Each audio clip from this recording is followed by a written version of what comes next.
എല്ലാവർക്കും ഇന്നത്തെ വീഡിയോയിലേക്ക് സ്വാഗതം. ഇന്ന് നമ്മൾ തയ്യാറാക്കുന്നത് പച്ചമാങ്ങ ചേർത്തിട്ടുള്ള തേങ്ങ അരച്ച ഒരു പുളിങ്കറിയാണ്.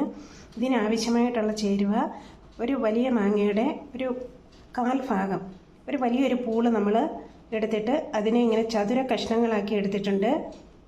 ഏകദേശം ഒരു 1/2 കപ്പിന് മീതെ ഉണ്ട്. ഇത് നമുക്ക് കുറച്ച് വെള്ളവും ഉപ്പും ചേർത്തൊന്ന് വേവിച്ചെടുക്കാം. അധികം വെന്ത് പോകരുത്. ഒരു പാതി വേവ് കഴിയുമ്പോൾ നമുക്ക് സ്റ്റവ് ഓഫ് ചെയ്യാം. അതിന് ശേഷം നമുക്ക് അരപ്പ് തയ്യാറാക്കാം. ഇവിടെ നമ്മുടെ മാങ്ങ കഷ്ണങ്ങളൊക്കെ കുറച്ച് വെള്ളം ഒഴിച്ച് വേവാനായിട്ട് വെച്ചിട്ടുണ്ട്. ഇതിനകത്തേക്ക് കുറച്ച് ഉപ്പ് ചേർത്ത് കൊടുക്കാം.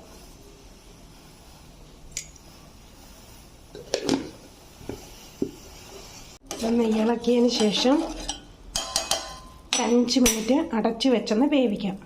ഇവിടെ അരപ്പ് തയ്യാറാക്കാനായിട്ട് 1/2 കപ്പ് തേങ്ങ നമ്മുടെ മിക്സി ജാറിലേക്ക് ഇട്ട് കൊടുത്തിട്ടുണ്ട്. അതിനോടൊപ്പം ഇട്ടിട്ടുള്ള ഇൻഗ്രീഡിയൻസ് എന്ന് പറയുന്നത് 1/2 ടേബിൾ സ്പൂൺ മുളക് പൊടി, അതുപോലെ 1/2 ടീസ്പൂൺ ഉലുവാപ്പൊടി, 5 അല്ലി ചുവന്നുള്ളി. ഇത് ഇത്ര അല്പം വെള്ളം ചേർത്തിട്ട് നല്ല വെണ്ണ പോലെ അരച്ചെടുത്തുകൊണ്ട് വരാം. അതിനുശേഷം നമുക്ക് വെന്ത് ഇരിക്കുന്ന ഈ മാങ്ങാക്കൂട്ടിലേക്ക് ഒഴിച്ചു കൊടുക്കാം. ഇവിടെ നമ്മുടെ മാങ്ങാ കഷ്ണങ്ങളൊക്കെ നല്ലതായിട്ട് വെന്ത് വന്നിട്ടുണ്ട്. പെട്ടെന്ന് ഇത് വെന്തു എന്നുള്ളതാണ്.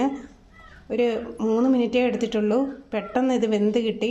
ഇനി കഷ്ണങ്ങൾ അധികം ഉടഞ്ഞു പോകാതെ നമുക്ക് അരപ്പ് ചേർത്ത് കൊടുക്കാം. ഇവിടെ അരപ്പ് അരച്ചെടുത്തിട്ടുണ്ട്. ഇനി ഇത് നമുക്ക് ഈ മാങ്ങാക്കൂട്ടിലേക്ക് ഒഴിച്ചു കൊടുക്കാം. ഇവിടെ നമ്മൾ വെന്തിരുന്ന മാങ്ങാക്കൂട്ടിലേക്ക് അരപ്പൊക്കെ ഒഴിച്ചു കൊടുത്തിട്ടുണ്ട്. ഇതധികം തിളച്ച് പോകരുത്. ഇങ്ങനെ പതഞ്ഞ് വന്നാൽ മാത്രം മതിയാകും. ഇനി ഇതിനകത്തേക്ക് നമുക്ക് കടുക് താളിച്ചൊഴിക്കാം. അതീവ രുചിയുള്ള ഒരു ഒഴിച്ചുകറിയാണിത്. ഇതിനകത്ത് പുളിക്ക് പകരം നമ്മൾ പച്ചമാങ്ങയാണ് ചേർത്തിട്ടുള്ളത്. വളരെ സ്വാദിഷ്ടമായിട്ടുള്ള ഈ ഒരു കറി എല്ലാവരും ഒന്ന് ട്രൈ ചെയ്ത് നോക്കണം. ഇവിടെ പുളിങ്കറിയിലേക്ക് ചേർക്കാനുള്ള കടുക് താളിക്കുകയാണ്. അല്പം വെളിച്ചെണ്ണയ്ക്കകത്ത് വട്ടത്തിലരിഞ്ഞ ചുവന്നുള്ളിയും, ഒരു 2 ചുവന്നുള്ളി അരിഞ്ഞിട്ടിട്ടുണ്ട്, 2 വറ്റൽമുളക് അരിഞ്ഞിട്ടിട്ടുണ്ട്, കുറച്ച് കടുകും കറിവേപ്പിലയും ഇട്ടിട്ടുണ്ട്. ഇത് നമുക്ക് കറിയിലേക്ക് ചേർത്ത് കൊടുക്കാൻ വളരെ സ്വാദിഷ്ടമായിട്ടുള്ള പുളിങ്കറി ഇവിടെ തയ്യാറായിട്ടുണ്ട്.